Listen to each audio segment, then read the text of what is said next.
এক বছর পর 11 মাস পর আসছে রমজানের ফরজ রোজা। একে অপরের দোয়া। আল্লাহ দুর্বলকে সবল করে দেন, অসুস্থকে সুস্থ করে দেন। আল্লাহ আমাদের হিম্মত বাড়িয়ে দেন। আমরা সাবালেক সাবালিকা ছেলে মেয়ে রোগের দোহাইতে, কাজের দোহাইতে কেউ রমজানের ফরজ রোজাটা না ছাড়ি, ফরজ রোজাটা না ছেড়ে যায়, এই তৌফিক আল্লাহ আমাদের নসিব করেন, বলুন আমিন। মহান আল্লাহ কোরআন শরীফে ব্যক্ত করেছেন, কোরআন একদিকে হলো হুদাল লিন্নাস, তথা সমগ্র মানব জাতির পথ দেখিয়েছে, ঈমানের পথ। সুবহানাল্লাহ বলে। কোরআনকে নিয়ে যারা ভেবেছেন, কোরআনকে নিয়ে যারা চিন্তা ভাবনা করেছে, কোরআনকে নিয়ে যারা পড়াশুনো করেছেন, তারা ঈমানের পথ ধরে নিয়ে ঈমানদার হয়েছেন। জোরে বলেন, আর একটু জোরে বলেন। প্রাথমিক ইতিহাসটাকে যদি আমরা খেয়াল করি তো দেখব, আমার আল্লাহ নবীর কাছে কোরআন দিয়ে বলেছিলেন, ওয়া আনজালনা ইলাইকা যিকরা লিতুবাইয়িনা লিন-নাস। ওগো নবী, আমি তোমার কাছে জিকির তথা কোরআন নাজিল করেছি। কি নাজিল করেছেন? কোরআন। কেন? লিতুবাইয়িনা লিন-নাস, তুমি মানুষের কাছে কোরআনের বায়ান দেবে, এই জন্য তোমার কাছে কোরআন দিয়েছি। কি হবে? তুমি যখন মানুষকে কোরআনের বায়ান শোনাবে, লাআল্লাহুম ইয়াতাফাক্কারুন, মানুষ তখন ভাবনা চিন্তা করবে, গবেষণা করবে, মানুষ তখন পথ খুঁজে পাবে।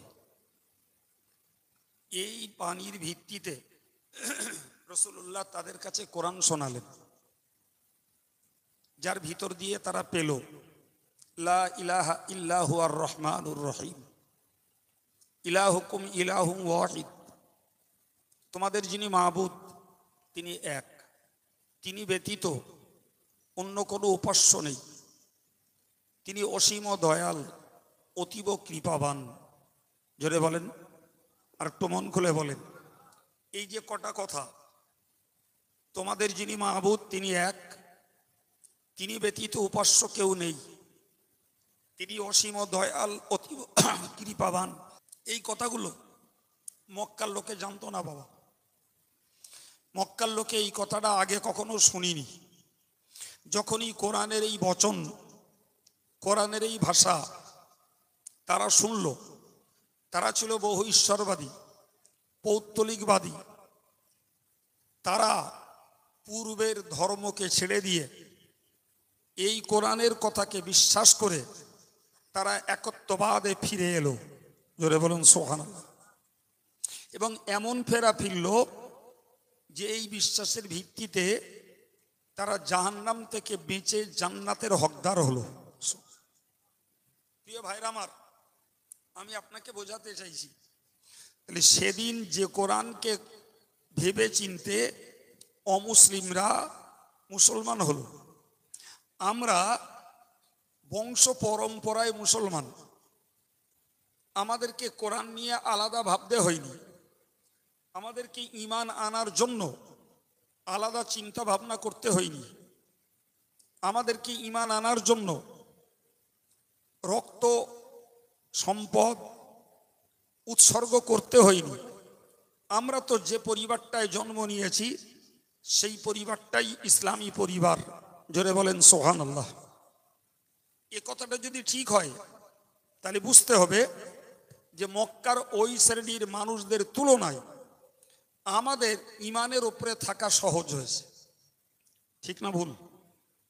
আমার আল্লাহ বলছেন, একদিকে কোরআন হলো মানব জাতির ঈমানের পথ দেখানোর জন্য, আর যারা ঈমানের পথ দেখে তাদেরকে এই কোরআন বলছে হুদাল্লিল মুত্তাকিন, মুত্তাকিনদের হেদায়েতের জন্য। সুবহানাল্লাহ।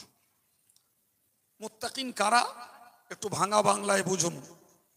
প্রথমত যারা আল্লাহওয়ালা হতে চায়।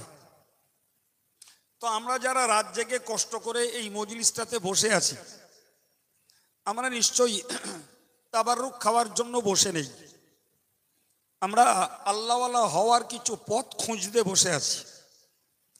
আমার আল্লাহ বললেন এই কোরআন হলো ওদের জন্য হেদায়েত যারা পরহেজগার হতে চায়। সুবহানাল্লাহ বলেন।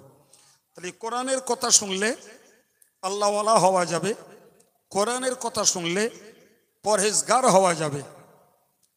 তো যারা কোরআনের প্রতি বিশ্বাসী, আল্লাহ বললেন কোরআন এদের জন্য হেদায়েত। এর পরেরটা বুঝুন যে এই মুত্তাকিন কারা। মুত্তাকিনদের জন্য কোরআন হেদায়েত, এই কথাটি আল্লাহ বলেছেন। মুত্তাকিন কারা আল্লাহ পাকের কোরআন জানিয়েছে, আল্লাযীনা ইউমিনুনা বিল গায়ব। প্রথম নম্বরের মুত্তাকিন হলো তারাই, অর্থাৎ মুত্তাকিনদের প্রথম গুণ যারা অদৃশ্যকে বিশ্বাস করে।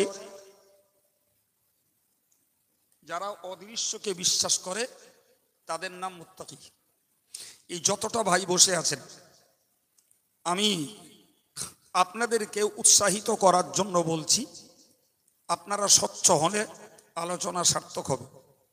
ভাই, অদৃশ্যের বিশ্বাস যারা করে তারাই মুত্তাকি।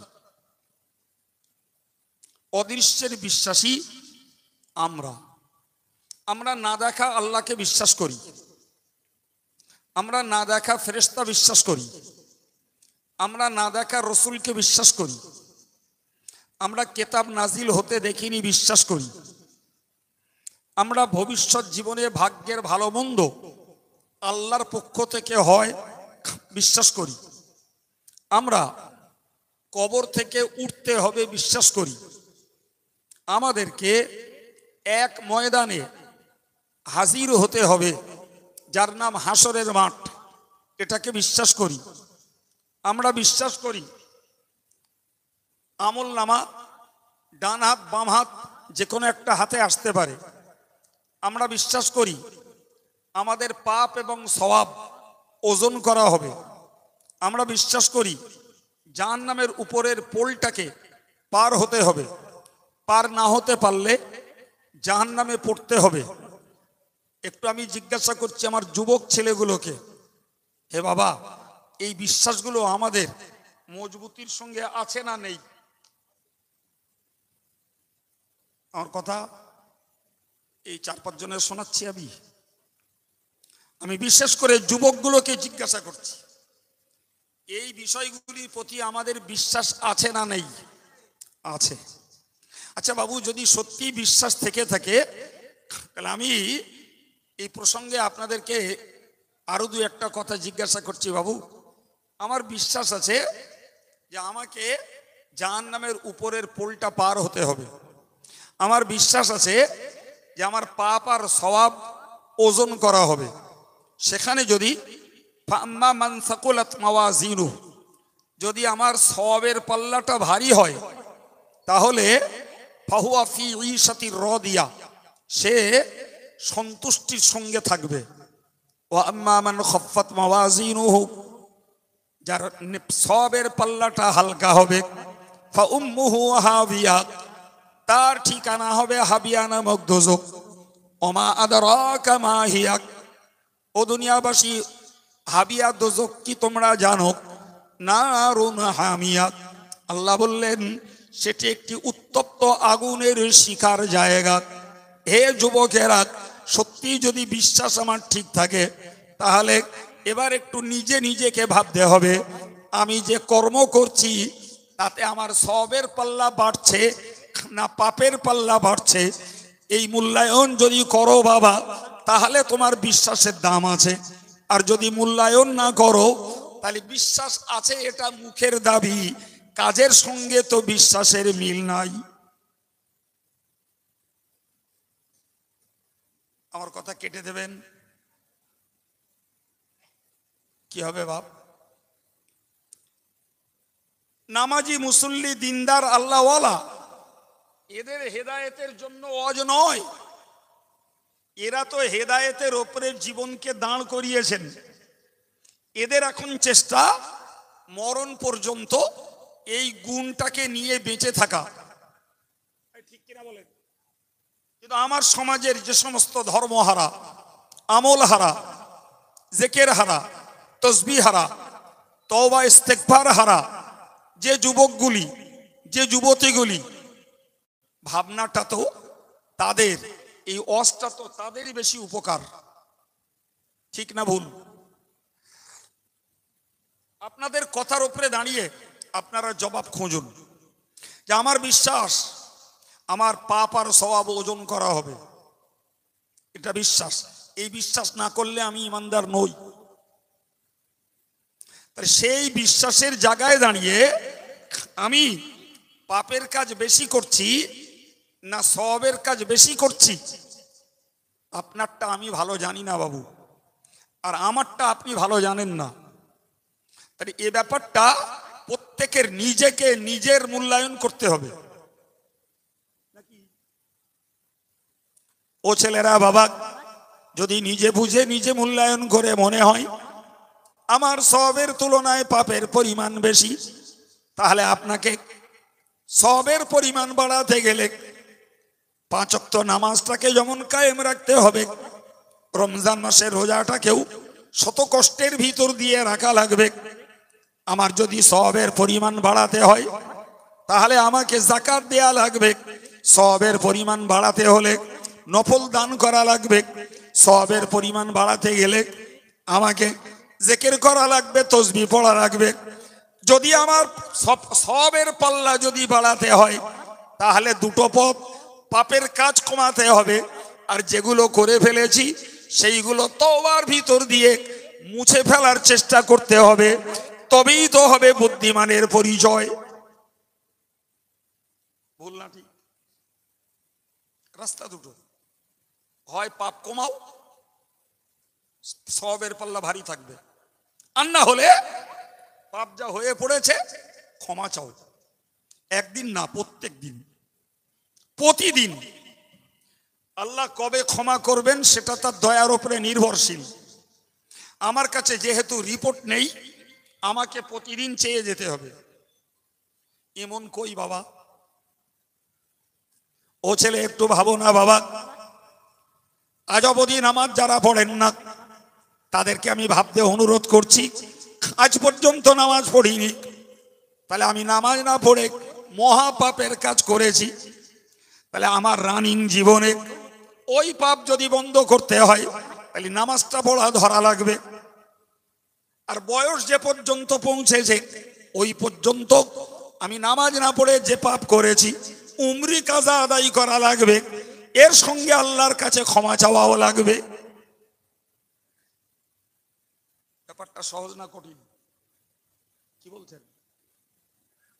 এই যে ব্যাপারটা সহজ না কঠিন? নিঃসন্দেহে কঠিন। কারণ দিনের ডিউটি দিনে পালন করা তাই আমাদের জন্য কষ্টকর হচ্ছে, আর পিছনের বাদ দেওয়া ডিউটি এখন পালন করব, আর দিনের ডিউটিটাও পালন করব, ব্যাপারটা নিশ্চিত কঠিন। জোহরের 4 রাকাত নামাজ ফরজ, উমরি কাজা আদায় করতে হলে ওই ব্যাকের 4 রাকাত ফরজও পড়া লাগবে, আর ওই দিনের 4 রাকাতটাও পড়া লাগবে। জি, তবে তো বিশ্বাসের দাম হবে না, কি বলছেন? শুধু মুখী বললেই হয়ে যাবে না বাবা। আমি জানি না আমার আগের বক্তারা কি ওয়াজ করে গেছে, মৌলানা রজব আলী সাহেব, মনিরুল হুদা সাহেব কি ওয়াজ করেছে, তাদের ওয়াজ আমি কিছুই শুনিনি। আমি যেটুকু বলতে চাইছি, নিপাট হেদায়েতের জন্য একটা মন তৈরি যদি করতে পারেন, এই সুন্দর পরিবেশ আর জমজমাট লোক সত্যি আমাদের জন্য উপকারে আসবে। আবার বলছি, মনে রাখুন, কোরআন মুত্তাকিনদের জন্য হেদায়েত। মুত্তাকিন কারা? নাম্বার 1, যারা অদৃশ্যকে বিশ্বাস করে। অদৃশ্য কি বলেছি? আল্লাহর বিশ্বাস, নবীর বিশ্বাস, কোরআনের বিশ্বাস, ফেরেশতার বিশ্বাস, ভাগ্যের ভালো মন্দের বিশ্বাস, কবর থেকে উঠতে হবে বিশ্বাস, হাসরের দিনে দাঁড়াতে হবে বিশ্বাস। এগুলো কি সব অদৃশ্য, আমাদের সামনে একটাও ঘটেনি। যারা মারা গেছে হাজার হাজার বছর পূর্বে, তাদের জীবনেও এগুলো এখনো ঘটেনি। ঘটেছে বাবা? এই জোরে বলেন, তাদের হাসর হয়ে গেছে?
মানুষগুলো, সাদা লোকগুলো কালো হচ্ছে, গায়ের সুন্দর চামড়াটা মসৃণ হচ্ছে, দাগ পড়ছে।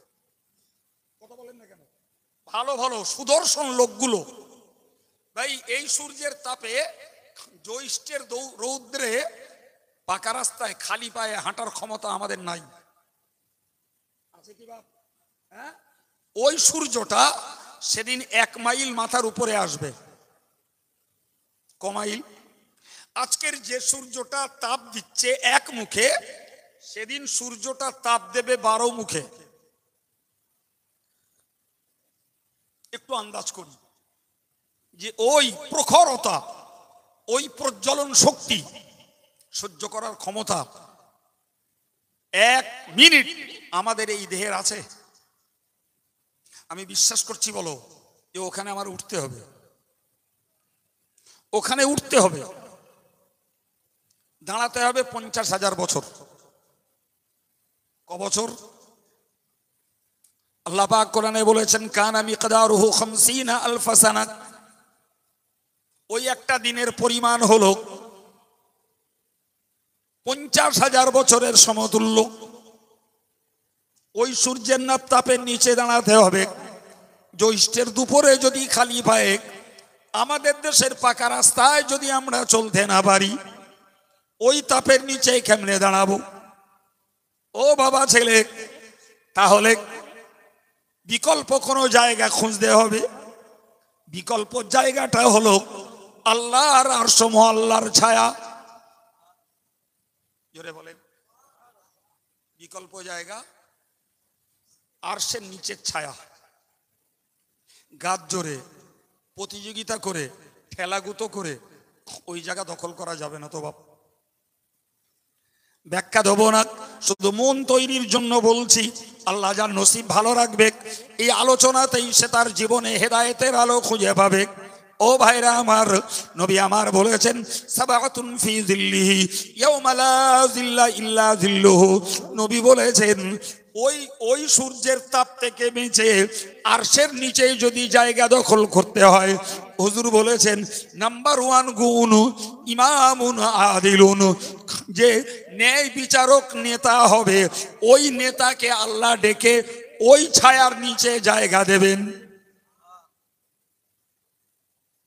বিস্তার ব্যাখ্যা নয়, ওই জায়গাটা ওইটুকুই বুঝুন। আচ্ছা বাবা, অন্য ধর্মের কথা বাদ দেন, আমার ধর্মের যারা নেতা দলের নেতৃস্থানীয় লোক, ভাই এদের কাছে, এদের সবার কাছে ন্যায় বিচার পাওয়া যায় বলে মনে হয়? তাহলে গেল, ন্যায় বিচার পাওয়া যাবে না, যাচ্ছে না মানে জি, তাহলে নেতৃত্ব করে ওই ছায়ার নিচে জায়গা পাওয়া, চিল্লে বলেন, যাবে না। হে যুবক, তোমার জন্য সুবর্ণ সুযোগ, তোমার জন্য সুবর্ণ সুযোগ। 2 নম্বরে আল্লাহ নবী বলেছেন, ওয়াশাবুন নাশা ফি ইবাদাতিল্লাহি। রাসূলুল্লাহ বলেছেন, ওই সমস্ত যুবক, যে যুবকগুলো যৌবন কালটাকে আল্লাহর ইবাদতে কাটিয়েছেন, ওই যুবকগুলোকে ডেকে ডেকে আরশের ছায়ার নিচে আল্লাহ জায়গা করে দেবেন। আমরা দুটো দল আছি, একটা বুড়োর দল, আমিও সেই দলে। কি বলতে, দাড়ি পেকেছে, চুল পেকেছে। আমরা যারা বুড়োর দলে, আমাদের ব্যাক হিস্ট্রিটা খুলতে হবে, আমাদের পিছনের ইতিহাসটাকে খুলতে হবে। আমাদের খুললেই মনে পড়বে আমি যৌবনকাল কোথায় কাটিয়েছি। এ বাবু বুকে হাত দিয়ে বলেন, মনে পড়বে না? পড়বে না? হ্যাঁ না বলেন? একদম নিছক যদি পাগল না হই, যে মস্তিষ্ক যদি বিগড়ে না যায়, তাহলে একটু চোখ বন্ধ করে ভাবলেই যৌবনকাল বৃত্তগুলোর কোথায় কেটেছে মনে পড়বে। সেই জীবনে ফিরে যাওয়ার আর উপায় নাই। সুতরাং সামনে রাস্তা একটাই খোলা। যদি সত্যি সেই যৌবন কালটাকে অপচয় করে থাকি, যৌবন কালটাকে যদি অবৈধ পথে ব্যয় করে ফেলি, যৌবন কালটার ইবাদত যদি নষ্ট করে ফেলি, আজকের একটাই রাস্তায় খোলা, যত পারো আল্লাহর কাছে কান্নার চেষ্টা করো। দ্বিতীয় রাস্তা আর নাই। নামাজটা না হয় উমরি কাজা আদায় করলে আশা করা যায় আল্লাহ মেহেরবান মাফ করবেন, কিন্তু বাকি যে পাপগুলো করেছি এগুলোর পরিবর্তনের রাস্তা কই? নেই। ব্যাকের জীবনে খুঁজে দেখছি, তাস ঠেলিয়েছিলাম, জুয়া পিটেছিলাম, ওই যৌবনকালে নারীবাজি করেছিলাম, যৌবনকালে গান শুনেছিলাম, যৌবনকালে অনেক উচ্ছৃঙ্খলতা করেছিলাম, সব মনে উঠছে। ওইগুলো তো পাল্টা ফিরিয়ে নেওয়ার জায়গা নেই। আল্লাহ থুড়ি গান শুনিলাম, ফিরিয়ে নিচ্ছি, এ বললে আর হবে? মুরব্বীগুলোর জন্য আমার পরামর্শ নয়, আমিও আপনার মতো আসামি। ব্যাকের জীবন ইতিহাস খুলে যদি দেখি সত্যি আমার জীবনে পাপ রয়েছিল, আজকের আল্লাহ ভালো করেছেন, হেদায়েতের পথে ফিরেছি, নামাজের পথে ফিরেছি, আল্লাহর পথে ফিরেছি। ওই ব্যাগটাকে জমিয়ে রাখা যাবে না, ওটাকে মুছে ফেলার জন্য দৈনিক একই ভাষায় বলতে হবে, আল্লাহ যদি তুমি ক্ষমা না করো, আল্লাহ যদি তুমি রহমত না করো, ক্ষতিগ্রস্ত হয়ে যাব, ধ্বংস হয়ে যাব, আল্লাহ তুমি আমার পিছনের জীবনের পাপগুলোকে মাফ করে দাও। বলা যাবে? মনে জিজ্ঞেস করুন, কবার বলবেন? নবীর পাপ ছিল, তাড়াতাড়ি বলেন। হাদিস এসছে, কানা রাসূলুল্লাহ সাল্লাল্লাহু আলাইহি ওয়াসাল্লাম ইস্তাগফিরু ফি কুল্লি ইয়াউমিন 70 মাররাতান ওয়া ফি রিওয়ায়াতিন 100 মাররা। আল্লাহ পাকের নবী প্রতিদিন কমপক্ষে 70 বার, ঊর্ধ্বপক্ষে 100 বার আল্লাহর কাছে বলতেন, আল্লাহ তুমি আমায় মাফ করে দাও।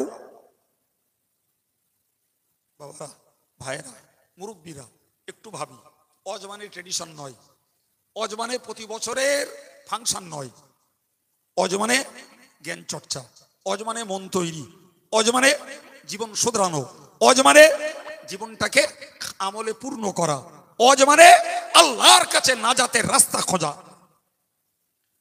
শুধু ভাষা নয় আর মৌলবীর গলাবাজারি নয়। জি, মনে ভাবুন তো, আজ অবধি আমরা একদম প্রথাগতভাবে নিয়ম মাফিক ক্ষমা চেয়েছি দিনে কতজন? নবী কমে 70 বার, উপরে 100 বার ক্ষমা চাইতেন। আমরাই বলছি নবীর পাপ ছিল না। আর আমরা বলেছি মানে নিজেরা বানাইনি, আলেমদের কাছ থেকে শুনেছি। আর আলেম নিজে বলিনি, কোরআন তার সাক্ষী দিয়েছে। লিয়াগফিরা লাকাল্লাহু মা তাকদ্দামা মিন যামবিকা ওয়া মা তাআখার। সুবহানাল্লাহ। আমার আল্লাহ বললেন, নবী হে, নবুয়তের পূর্বে আর নবুয়তের পরে সমস্ত গুনাহ থেকে আমি আল্লাহ তোমাকে হেফাজত করেছি। আল্লাহু আকবার। আমার নবী, নবী হওয়ার আগে মদের গ্লাসেও হাত দেননি, এক পয়সা সুদও খাননি, কোনো নারীর দিকে লোভনীয় দৃষ্টিও দেননি, গানও শোনেননি, কাউকে হত্যা করতে উদ্যত হননি, নবী যুদ্ধ বিগ্রহ করতে যাননি। চিল্লে বলুন সুবহানাল্লাহ। অথচ এই কাজগুলো নবীর পূর্ব জমানায়, এমনকি নবীর 40 বছর বয়স পর্যন্ত নবী হাড়ে হাড়ে উপলব্ধি করেছেন, এইগুলো ছিল ওই জমানার কাজ। আমার আল্লাহ হেফাজত করেছেন বলেই নবী নবী হওয়ার আগেও ওই কাজগুলোর একটাতেও পার্টনার হননি। আর নবী যখন হয়ে গেছে তখন তো ওই কাজগুলোতে আর অংশ নেওয়ার প্রশ্ন ওঠে না। আমার নবীকে আল্লাহ নবুয়তের পূর্বে এবং পরের সমস্ত গুনাহ থেকে কি শব্দ বলেছি বাবু? বাহ, কি করেছেন? হেফাজত, সুরক্ষা। জি, আরে বাবা, আমার নবীর দ্বারাতে পাপ যাতে সংগঠিত না হয়। 2 বছর বয়সে একবার রাসূলুল্লাহর একবার চেস্ট অপারেশন, যাকে ফার্সি পরিভাষায় বলা হয় সিনা চাক, বাংলায় বলে বক্ষ বিদীর্ণ, ইংরেজিতে বলা যায় চেস্ট অপারেশন। জি, 2 বছর বয়সে। ফের 10 বছর বয়সে আর একবার, ফের 40 বছর বয়সে আর একবার, ফের 51 বছর বয়সে আর একবার। সুবহানাল্লাহ। বাড়ি গে কবার কবার আল্লাহর নির্দেশে জিবরাইল আলাইহিস সালাম আমার নবীর এই বুকটাকে 4 বার ফেলে 4 বার অপারেশন করেছে। জি, প্রথমবার শিশু সুলভ বয়সে যে দুষ্টুমি, যে উচ্ছৃঙ্খলতা, যে সীমা ছাড়া কাজ কাম আমাদের ঘরের বাচ্চারা করে, আমার নবী ওই রূপটা না করে। সুবহানাল্লাহ। 10 বছর মানে আরবীয় আবহাওয়াতে অ্যাডাল্ট, সাবালেগ, যৌন উন্মাদনা শুরু। আমার আল্লাহ নবীকে ফের অপারেশন করালো, করিয়ে একদম 40 বছর বয়স পর্যন্ত যত না পাপ মানুষের দ্বারা হতে পারে, আমার নবীর ভিতর থেকে সেই পাপের যে জার্ম সেটাকে বার করে বুকটাকে ক্লিয়ার করে দিলেন। 41 বছর বয়স পড়েছে, ফের একবার অপারেশন করলেন। এই অপারেশন ছিল কোরআনের বোঝা বহন করার যোগ্যতা জোগাড়ের জন্য। রাসূল কোরআন বহন করবেন, সেই যোগ্যতা তৈরির জন্য ফের আর একবার অপারেশন। জি, 51 বছর বয়সে আবার একবার অপারেশন। নবী এবার ঊর্ধ্ব আকাশ ভ্রমণ করবেন। গ্রাভিটেশন পাওয়ার, মধ্য আকর্ষণ শক্তি পেরিয়ে যাবে। চিল্লে সুবহানাল্লাহ বলবেন না? সারা দুনিয়ার বিজ্ঞানীরা একমত। এখান থেকে 52 মাইল পর্যন্ত বায়ুমণ্ডল থাকে। 52 মাইলের ঊর্ধ্বে বিনা প্রোটেকশনে গেলে যে যাবে দম লাগবে আর শব্দ মরবে। জি, বিজ্ঞানীরা, নাসার বিজ্ঞানীরা কোটি কোটি টাকা খরচ করে কৃত্রিম অক্সিজেনের ব্যবস্থা নিয়ে তবে তারা ঊর্ধ্ব আকাশ ভ্রমণ করে। তাও আকাশে না, আকাশের নিচে অন্য গ্রহে যায় বলে তাদের দাবি। এই কথা কিছু বুঝতে পারছেন কি? আর আমার নবী 1 2 3 4 5 6 7 7টা আকাশ ভ্রমণ করলেন। জান্নাতে গেলেন, জাহান্নামে গেলেন, আল্লাহর আরশ মুআল্লাতে গেলেন। জিবরাইল যেখানে যেতে পারেনি, নবী গেছেন অক্ষত, অবিকৃত, ফিরে এসেছেন। এটাই হলো এই অপারেশনের পাওয়ার। ওই নবীর পাপ হবে, হওয়ার রাস্তা আছে, সে পথ তো আল্লাহ তার আগেই সিল করে দিয়েছে। তার আগেই সে পথকে আল্লাহ সিল করে দিয়েছে। সুবহানাল্লাহ। হে সম্মানিত ভাইরা, প্রিয় যুবকেরা, আমাদের জন্য পাপের রাস্তা খোলা, পাপের রাস্তা খোলা। যে নবীর পাপের রাস্তা সিল করা, আল্লাহ তাকে হেফাজত করলেন, সুরক্ষার বোর্ড লাগিয়ে দিলেন। সেই নবী যদি 70 বার ক্ষমা চাই দিনে, কমে আর বেশি 100 বার, আমাদের কত হাজার বার ক্ষমা চাইতে হবে বলেন? এই মনটা তৈরি হয়েছে কজন, রাগ করবেন না। আমরা বুড়ো বুড়ো লোকগুলো বড় জোর ইমাম সাহেবের সঙ্গে হাত তুলে সাপোর্ট দিলাম, আল্লাহুম্মা আমিন। ইমাম দম ফেললো, মানে বুঝি না বুঝি আল্লাহুম্মা আমিন, এর মানে কি? এটা সাপোর্ট, সমর্থন। ইমাম যা বলছে আমিও তাই, ওটা এক জিনিস। আর নিজের চাহিদা, নিজের প্রয়োজন নিজে বুঝে আল্লাহর কাছে ক্ষমা চাওয়া, দুটো এক না আলাদা? এই মন কজনের? এই মন কজনের? সদ্য চলে গেল সবে বরাত, জি, যদিও 1 সপ্তাহ বাসি কথা, আমি একবার শুধু স্মরণ করাচ্ছি মাত্র। সারা বৎসর রাতের 2 ভাগ চলে গেলে 3য় ভাগে আল্লাহর পক্ষ থেকে একটা ঘোষণা হয়। সে ঘোষণার 1ম নম্বর থাকে হালমিম মুস্তাগফিরিন ফাগফিরুল্লাহ, কে আছো ক্ষমা প্রার্থী, আমি আল্লাহ তোমাকে মাফ করব। আল্লাহু আকবার। আল্লাহর দেওয়া নিজস্ব দয়া, কারো চাহিদা না, বিনা চাহিদায় আল্লাহর দয়া। কে আছো ক্ষমা প্রার্থী, আমি তোমার পাপকে মাফ করব। জি, রাতের 3টে ভাগ করুন। মনে করুন সন্ধ্যা 6টা থেকে সকাল 6টা, তাহলে 1ম ভাগ হলো সন্ধ্যা 6টা থেকে রাত 10টা, 2য় ভাগ হলো রাত 10টা থেকে রাত 2টো, 3য় ভাগ হলো রাত 2টো থেকে সকাল। এখন 1ম ভাগ যায় আমাদের কাজে কামে আড্ডায় গল্পে, 2য় আর 3য় ভাগটা আমাদের ঘুমের সময়।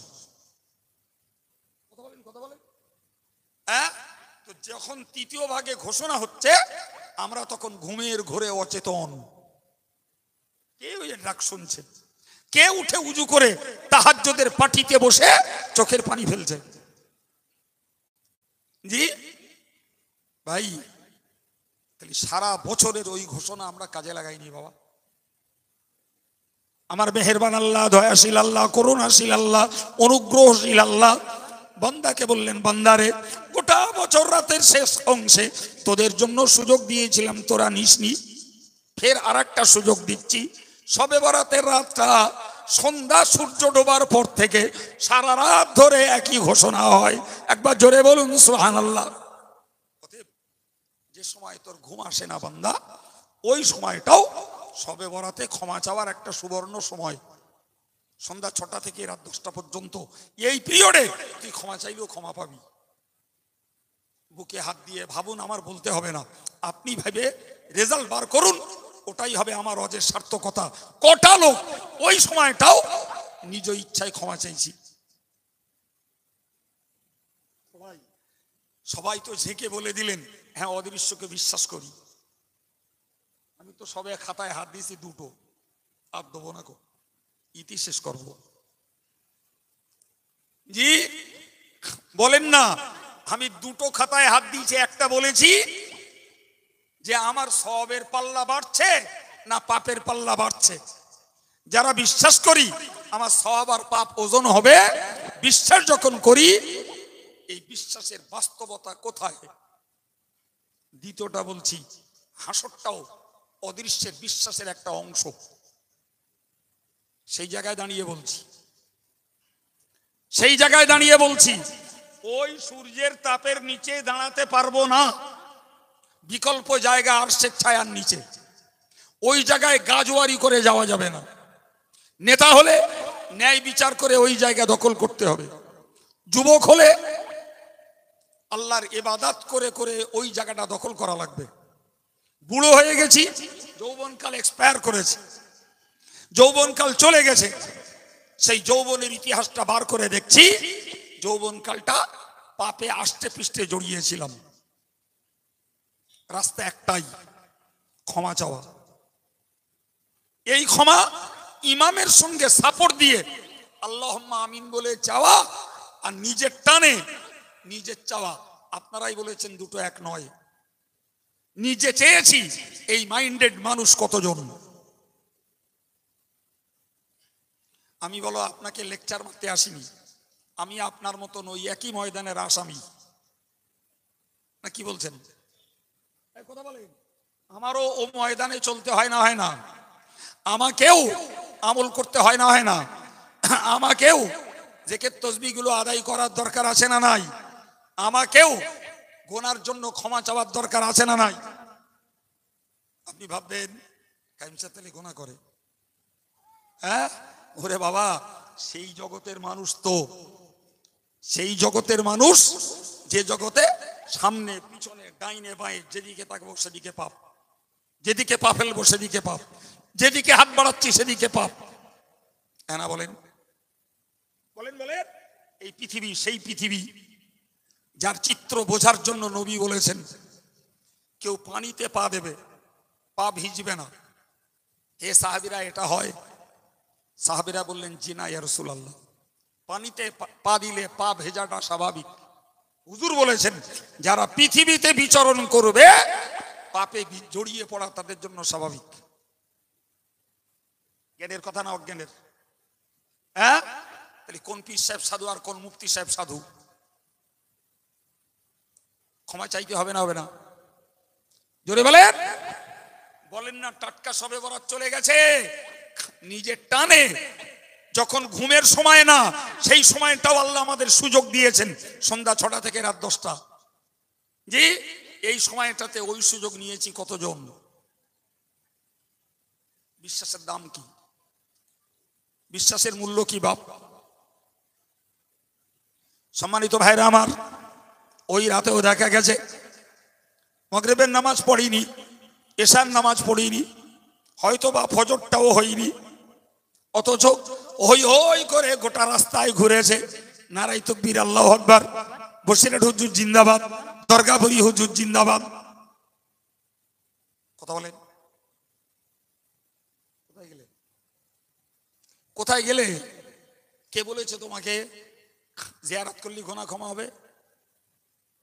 জিয়ারত করা মুস্তাহাব, নফল, নামাজ পড়া ফরজ।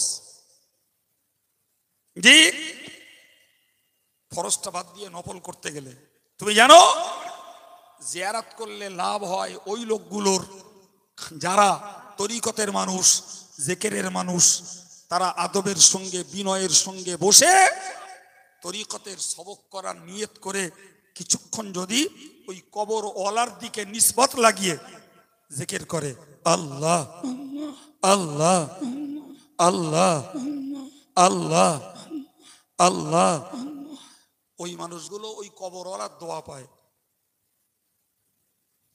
তুমি কি করো বাপ? আজকে তো জিয়ারাতে ছুটছো, কালকে তো খিস্তি মেরে বাংলা রসতলে দিচ্ছ। আজকে তো জিয়ারাতে ছুটছো, কালকে তো গীবত করে, সমালোচনা করে, কুৎসা রটিয়ে, মিথ্যা পর্যালোচনা করে করে জবানটাকে কলুষিত করছো। আজকে জিয়ারাতে যাচ্ছ, সেখান থেকে বেরিয়ে এসে সিগারেট টানছো।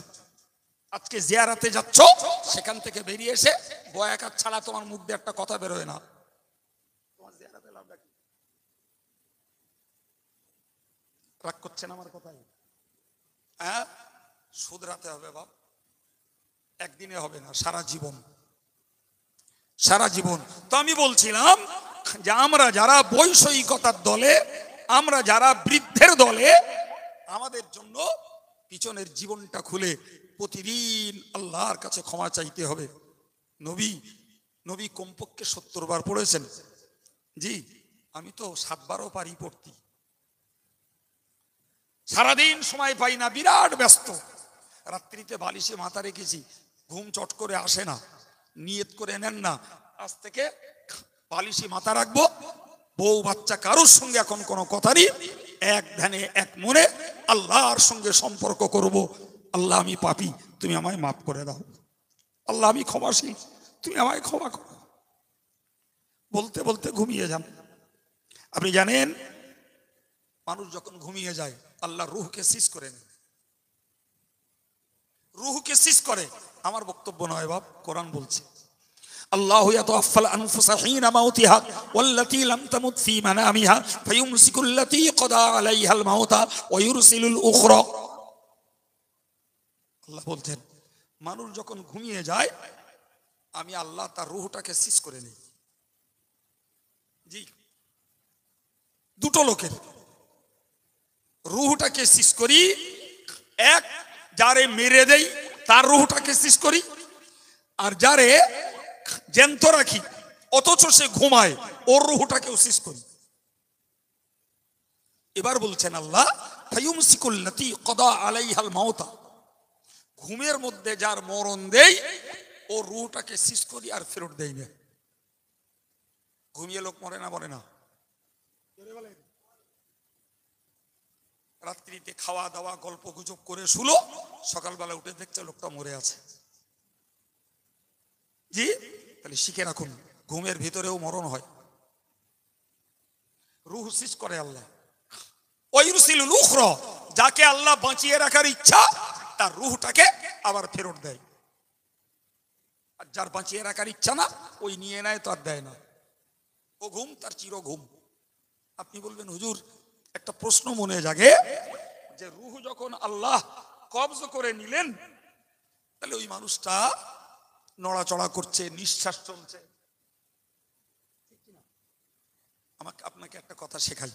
আচ্ছা আপনি বলুন তো, সূর্যের তাপ পড়ছে, আমি একটা গ্লাস একটা কাঁচ ধরলাম, ধরে ওর আলোটাকে রিফ্লেক্ট হলো দেয়ালের গায়ে। এই সূর্যের অরিজিনাল তাপ আর এই কাঁচে রিফ্লেক্ট হচ্ছে দেয়ালের গায়ে, এই লাইটটা দুটো এক এক। মনে রাখবেন, মানুষের যখন রূহ ভিতরে থাকে ও তখন সেন্সেবল,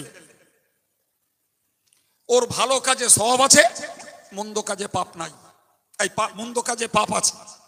কিন্তু যে লোকটা ঘুমিয়ে গেছে ও ঘুমিয়ে গাল দিল, ঘুমিয়ে গোল দিল, ও ঘুমিয়ে কারো গায়ে পা তুলে দিল, ওর পাপ নাই। সুবহানাল্লাহ বলে, কারণ ও এখন সেন্সে নেই, ওর রূহ ওর কাছে নেই। ওর যে নিঃশ্বাস চলছে, ওর যে নড়াচড়া চলছে, ওটা হলো ওই অরিজিনাল রূহের প্রতিচ্ছবি। কিছু ঢুকছে মাথায় না ফাও ব্যাটারি পড়াচ্ছে? ওর অরিজিনাল রূহের প্রতিচ্ছবি, ওই লাইটের প্রতিবিম্ব দেয়ালের গায়ে পড়ছে। কথা মাথায় ঢুকেছে? ছেলে একজন শুয়ে পড়ে বলল, আল্লাহ তোমার নাম নিয়ে শুলাম। আল্লাহ আরবি জানে না, হাদিসে আরবি দোয়া আছে, আল্লাহুম্মা বিইসমিকা আমুতু ওয়া আহইয়া। ও বেচারা জানে না, ও বাংলা বাংলি বলল, আল্লাহ তোমার নাম নিয়ে শুলাম, আর শুয়ে পড়ছে আস্তাগফিরুল্লাহ আস্তাগফিরুল্লাহ আস্তাগফিরুল্লাহ। বাংলা, আল্লাহ আমি তোমার কাছে ক্ষমা চাচ্ছি, আল্লাহ আমি তোমার কাছে ক্ষমা চাচ্ছি, আল্লাহ আমি তোমার কাছে ক্ষমা চাচ্ছি। জি, এই করতে করতে কখন ঘুমিয়েছে নিজে জানে না। জি, সকালবেলা উঠে প্রথমেই বলল, আল্লাহ তোমার নাম নিয়ে উঠলাম, ওর গোটা রাতটা জিকিরে সওয়াব হবে। জি, আর যে লোকটা ওই আস্তাগফিরুল্লাহ পড়তে পড়তে ঘুমিয়ে গেল, ওই ঘুমটাই যদি ওর মরণ ঘুম হয়, তাহলে ও একজন ক্ষমাযোগ্য মানুষ হয়ে মরল। ও ছেলে, ও যুবক, একটু কি মাথায় রাখবে বাবা, তুমি রাতের বেলা শুচ্ছ, কানে ওয়াকম্যান গুঁজে দিয়ে ঘ্যান ঘ্যান ঘ্যান ঘ্যান শুনতে শুনতে কখন ঘুমিয়েছো জানো না। একটা ওয়াকম্যান তোমার কানে আর একটা বোর কানে গুঁজে দিয়ে দুজন শুলে, ওই অবস্থায় তোমার মরণ হলো। তুমি বুকে হাত দিয়ে বলো, তোমার মরণ কি জান্নাতি মরণও হতে পারে। কবে শোধরাবে? কবে শোধরাবে? কবে ভয় ঢুকবে? কবে চেতনা ফিরবে? কবে মরণের জন্য প্রস্তুতি নেবে বাপ? গল্প বললাম না বাস্তব? প্রচুর ছেলে আছে রাতের বেলা শুয়ে কানে হন্দল না গুঁজে দিলি ঘুম হয় না, হন্দল দিয়ে শুয়ে পড়লে। জি, কি ভাবছো? অজ মানে শুধু সুর? হ্যাঁ, কি বলছিলাম? জি, হাসর বিশ্বাস করি, যার চিত্র ধরো ওই বিকল্প জায়গা আরশের নিচে, ওখানে জায়গা নিতে গেলে যুবকের জন্য অফার, শাবুন নাশা ফি ইবাদাতিল্লাহি, যে যুবক ছেলে যৌবনকালে নামাজি হয়েছে, যে যুবক ছেলে যৌবনকালে রোজা রেখেছে, যে যুবক ছেলে যৌবনকালে পীর হওয়ার জন্য না, নিজের কলবের শুধরানোর জন্য আল্লাহ আল্লাহ করেছে, যে যুবক ছেলে যৌবনকালেও আস্তাগফিরুল্লাহ পড়েছে, যে যুবক ছেলে যৌবনকালে কোরআন শিখে কোরআন পড়েছে, যে যুবক ছেলে পয়সাগুলোকে অপচয় করিনি ডাউনলোড করতে, পয়সা অপচয় করিনি গ্রাম ভোটে, পয়সা অপচয় করিনি টিভির পিছনে, পয়সা অপচয় করিনি তাস পিটতে জুয়া খেলতে, পয়সা নিজের খরচ করেছে আর যতটুকু পেরেছে দান করেছে। যে যুবক যৌবন কালটাকে আল্লাহর ইবাদতে কাটাবে, ওই যুবক ওই কাটাতে কাটাতে বৃদ্ধ হলো, ওই যুবককে আরশের ছায়ার নিচে আল্লাহ জায়গা দেবে। জি, আমার দেশের কত লোক আছে জি হোসাইন ভক্ত লোক। হোসাইন মানে আলীর বেটা হযরত হোসাইন রাদিয়াল্লাহু আনহু, যে নাকে এজিদের সেনারা কারবালা প্রান্তরে নির্মম ভাবে চিটিংবাজি করে ডেকে নিয়ে শহীদ করলো। এর ভক্ত আছে না নাই? ইমাম হোসাইনের ভক্ত হওয়া ভালো না খারাপ? একদম ভালো, অবশ্যই ভালো। কিন্তু শিয়াদের মতো হোসাইন ভক্তির মানে কালো কাপড় পরা, হোসাইন ভক্তির মানে মাছ গোশ খাওয়া বাদ দেওয়া, হোসাইন ভক্তি মানে মহরম মাসে তেল ফুল না মাখা, হোসাইন ভক্তি মানে মহরম মাসে বিয়ে থাওয়া না করা, হোসাইন ভক্তি মানে ওই মাসে ভালো খাওয়া না খাওয়া, হোসাইন ভক্তি মানে ওই মাসে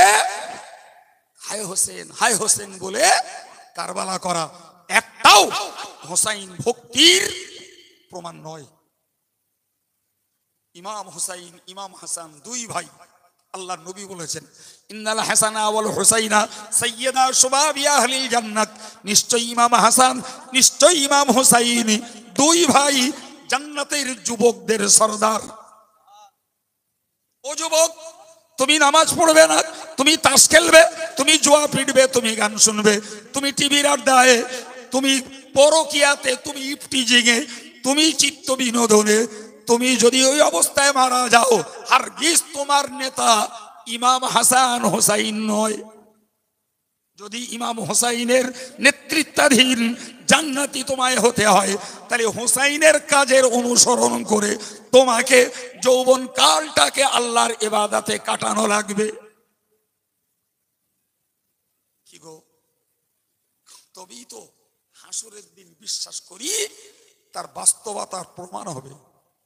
মুখে চিল্লিয়ে বলে দিলাম আমি অদৃশ্যকে বিশ্বাস করি, সেই অদৃশ্যের একটা পার্ট, একটা অংশ হাসরটাকে বিশ্বাস করা।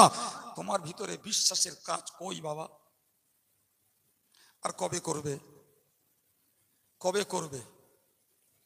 বিশ্বাস করুন, আমি আপনাকে বলছি, আল্লাহর কোরআন বলেছে, কোরআন বলেছে একদল লোক আছে অন্তর আছে তো বোঝে না, একদল লোক আছে চোখ আছে তো দেখেও শেখে না, একদল লোক আছে যারা কানে শোনে তাতেও শেখে না। এ বাবু, কানে শুনছেন আমেরিকার মতন দাদারে আল্লাহ ঠান্ডা করে দিচ্ছে দাবানলের আগুনে। আপনি জানেন আমেরিকাতে তুমুল বন্যা চলছে 1 সপ্তাহ ধরে, মস্তান ঠান্ডা হয়ে যাচ্ছে। জি, প্রচুর পরিমাণে ফায়ার ব্রিগেড লাগিয়েও আগুন নিবিনি। কি ভাবছেন? এগুলো কাগজে পড়া যায়, খবরে শোনা যায়। জি, আমরা কিছু মানুষ হয়েছি, বেয়াদবি নেন না, বোঝানোর জন্য বলছি, গরু মার্কা। ভুল বললুম? হ্যাঁ, আপনি প্রমাণ নেবেন। মনে করুন কোরবানির দিন এখানে কোরবানি হচ্ছে, ধরে নেন এক গরুরই কোরবানি দিচ্ছে, ওই কোনায় আর এক গরুরই ঘাস দেবেন, ও একদম ফুলদমে খেয়ে যাবে। ওর যে একটু পরে ছুরির আগায় ওরও যেতে হবে, ও সেন্সর নেই বলো। যদি কেউ বলেন যে ঘাস দিলি খাবে না, কো আপনার অভিজ্ঞতা নেই, ও খাবে। তাহলে আমেরিকা আগুনে জ্বলছে, বন্যায় ডুবছে, আর আমরা খবরের কাগজে রিপোর্ট পাচ্ছি আর টিভিতে আর সম্প্রচারে শুনছি, চেতনা নেই। বলি যুবক রে, মাঝে মধ্যে না এই হেদায়েতের চিন্তায় হুজুরদের অশোনা বাদ দিয়ে এই মেডিকেলের সার্জিক্যাল বিভাগে যাবি বাপ। সার্জিক্যাল বিভাগে দেখে আসবি তোর মতন কত যুবক কাতরাচ্ছে ওখানে। বিশ্বাস হয়? এই বিশ্বাস হয়? কেতনা যুবক মেডিকেলের সার্জিক্যাল বিভাগে সান্ডালো সান্ডালো যুবক কাতরাচ্ছে। ওদের দেখলি মানুষ হলি একটা কথা মনে উঠবে, যে আল্লাহ এদেরকে ক্যান্সার দিয়ে, যে আল্লাহ এদেরকে ক্ষয়কাশ দিয়ে, যে আল্লাহ এদেরকে অ্যাক্সিডেন্টে ফেলে, যে আল্লাহ এদেরকে মস্তিষ্ক বিকৃত করে দিয়ে, যে আল্লাহ এদেরকে ভাইরাস দিয়ে এইভাবে সান্ডালো যুবকগুলোকে অথর্ব করে ফেলে রেখে দিয়েছে। কারুর হাত টানা দেওয়া, কারুর পা টানা দেওয়া, কারুর কোমর টানা দেওয়া, কারুর মাথা টানা দেওয়া, সঙ্গে 20 কিলো ওয়েট চাপিয়ে দেওয়া। তোমার মতো যুবক বলো তুমি কিসে দাপটাচ্ছ? ওদের দেখলে ওই চোখে দেখবা মানুষ হলি অতি হেদায়েতের পথ ফিরে আসবে। জি, আর যদি বলো হুজুর ওরম দেখেছি, তাও সোজা হয়নি, দেখাই যেতে পারে, তাও সোজা হয়নি, তাহলে সোজা সাপটা কথা বলতে হবে। আমার আল্লাহ বলেছেন উলাইকা কাল আনাম, ওরা হলো চতুষ্পদ জানোয়ার। আমি বলিনি, কোরআন খুলুন, আপনি বাংলা, ইংরাজি, আরবি, উর্দু কিসে পড়বেন, তাতেই দেখাবো, তাতেই দেখাবো। জি, আল্লাহ বলছেন ওরা দেখেও যদি না শেখে তাহলে চতুষ্পদ জানোয়ার ওরা। ওই পর্যন্ত বলেও আল্লাহর খেদ মিটিনি। আল্লাহ বলেছেন চতুষ্পদ জানোয়ার তবুও ভালো, ওরা তার থেকেও খারাপ। এরপরে আল্লাহ কি বলতে বাকি রাখবে? জি প্রিয় ভাইরা আমার, দাবি করা খুব সহজ বাপ, দাবি করা সহজ, কিন্তু মনে রাখবেন ছেলেরা শিখে রাখো বাবা, জি বিশ্বের কোন আদালতে বিনা প্রমাণে কোন দাবি গ্রান্ট হয় না। মুখস্থ করো এই কথাটাকে। দাবিকে যদি সাব্যস্ত করতে হয় প্রমাণ দিতে হবে। বিনা দাবিতে পৃথিবীর কোন কোর্টে কোন দাবি, তুমি বলবে আমি আল্লাহরে ভয় করি, প্রমাণ দাও। তুমি বলবে আমি নবীর মহব্বত করি, প্রমাণ দাও। তুমি বলবে আমি অদৃশ্যকে বিশ্বাস করি, প্রমাণ দাও বাপ, প্রমাণ দাও। প্রমাণ নাই, তোমার দাবি মিথ্যা। ঠিক না বাবু? ওরে বাবু, আমার বাড়ি এখান থেকে ধরুন 20 কিলোমিটার দূর, ধরুন না 20 কিলোমিটারই ধরুন হবে, তা আমি দাবি করছি যে এই জায়গাটা আমার। তো আপনারা বিপুল সমালোচনা শুরু করলেন, বললো কি মিথ্যা কথা বললে কেন, এ জায়গা লোকের কি করে হয়, ইত্যাদি ইত্যাদি। দুটো জ্ঞানী লোক তারা বললো আচ্ছা তোমরা ফালতু সমালোচনা করছো কেন? উনি বলছেন ওনার জায়গা, ওনার কাছে দলিল আর রেকর্ডটা চাও। আমি দলিল আর রেকর্ড চাইলো, আমি দলিল রেকর্ড শো করলাম। আমার বাড়ি 20 কিলোমিটার না 2000 কিলোমিটার দূরে হোক, জায়গা আমার। কথা বলেন? আর আমার কাছে দলিল নাই, রেকর্ড নাই, আমার বাড়ি ছেচের গোড়ায়, এ জায়গা আমার না বাবা। তাহলে দাবি করলি দলিল দেখাতে হবে, দাবি করলি প্রমাণ দিতে হবে। এ যুবক বিশ্বাস, তুমি বলছো আমি অদৃশ্যের বিশ্বাসী, অদৃশ্যের বিশ্বাসী। আমি খাপ ছাড়া কথা বলে দুটো কথা শিখিয়েছি। সত্যি যদি আমি অদৃশ্যের বিশ্বাসী হই, তাহলে আমার সওয়াব আর পাপ ওজন হবে। এই বিশ্বাসের ভিত্তিতে আমি সওয়াব বাড়াচ্ছি কই আর পাপ কমাচ্ছি কই। আমি বিশ্বাসী হাসরের দিনে আমার উঠতে হবে, সে জায়গায় দাঁড়িয়ে আর দাঁড়ানোর ক্ষমতা নাই, বিকল্প জায়গা আরশের নিচে। ওই জায়গায় দাঁড়াতে গেলে আমি যুবক, আমাকে আল্লাহর ইবাদত করা লাগবে। কই বাবা, তোমার কাছে যে ইবাদত নেই, তাহলে তোমার দাবির সঙ্গে তোমার কাজের, তোমার দাবি নট গ্রান্টেড, অগ্রহণযোগ্য দাবি। ও দাবিতে উদ্দেশ্য সফল হবে না বাপ। দাবি করলে দলিল দিতে হবে, ঠিক না ভুল? হ্যাঁ, আমি তো অনেকগুলো অদৃশ্যের বিশ্বাসের কথা বলেছি, তার মধ্যে মাত্র দুটো কথার ব্যাখ্যা দিয়েছি। বাকি আমি বলেছি না যে ওই শুধু ওই পয়েন্টের উপরে শুধু অদৃশ্যের বিশ্বাস উপরে যদি বাস্তবটাকে নিয়ে পর্যালোচনা করলি ঘন্টার পর ঘন্টা বলা যাবে। জি, ঘন্টার পর ঘন্টা বলা যাবে, এবং যেগুলো আমাদের মনের সঙ্গে খাপ খাবে না, সত্যি আমাদের বিশ্বাসের ঘাটতি আছে, আমাদের বিশ্বাসের ঘাটতি আছে, স্বীকার করে উঠতে হবে।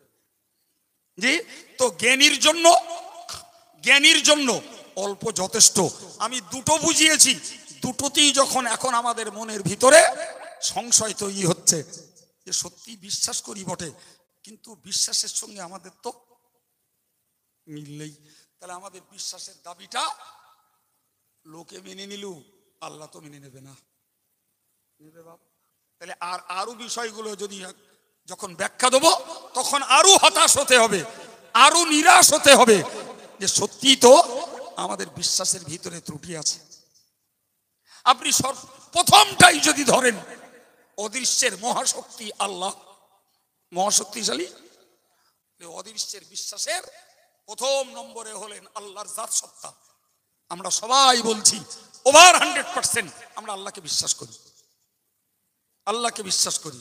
ও বাবা, যদি তুমি আল্লাহকে বিশ্বাস করো বাবু, তো আল্লাহ পাক কোরআনে বলেছেন ইন্নাল্লাহা সামিউন বাসীর, বান্দারে তুই যা বলছিস আমি ওটাও শুনছি, যেটা করছিস ওটাও দেখছি।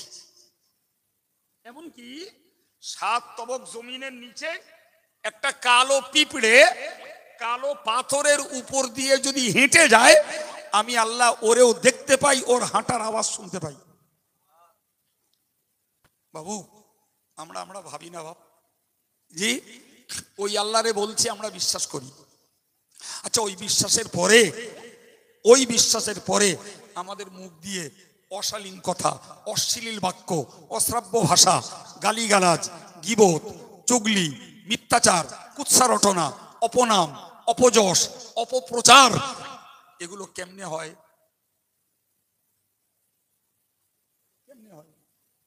আর তাতে শুধু সাধারণ লোক নেই, আমার মতন কত ভেকধারী হুজুর কেবলারাও রয়েছে, তারা ওইরকম র্যান্ডাম গাল দিচ্ছে, র্যান্ডাম ফতোয়া দিচ্ছে, র্যান্ডাম মিথ্যা প্রচার করছে।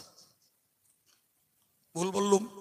অনেক পীরজাদারা রয়েছে সে দলে, সবাই আল্লাহর বান্দা, বিশ্বাস সবার, বিশ্বাসের সঙ্গে কাজের মিল কই?